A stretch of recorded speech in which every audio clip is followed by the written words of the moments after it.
तो गाइस हर दिन यही सोचता था कि कल से शुरू करूंगा, कल से शुरू करूंगा, पर वो कल आता ही नहीं था। फाइनली आज मैंने डिसाइड किया कि मुझे आज अब खुद को बदलना चाहिए। तो इसीलिए आज मैं स्टार्ट कर रहा हूँ खुद को बदलने के लिए। 6 महीने का गोल रखा हूँ, 6 महीने में मैं देखता हूँ खुद को कितना बदल पाता हूँ। तो आओ शुरू करते हैं।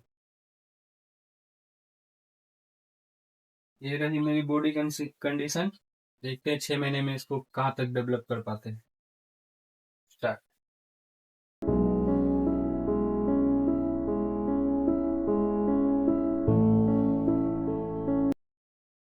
ये रही पहली एक्सरसाइज। अब दूसरी।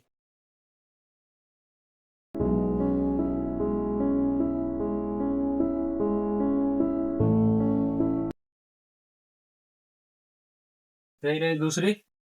एक और।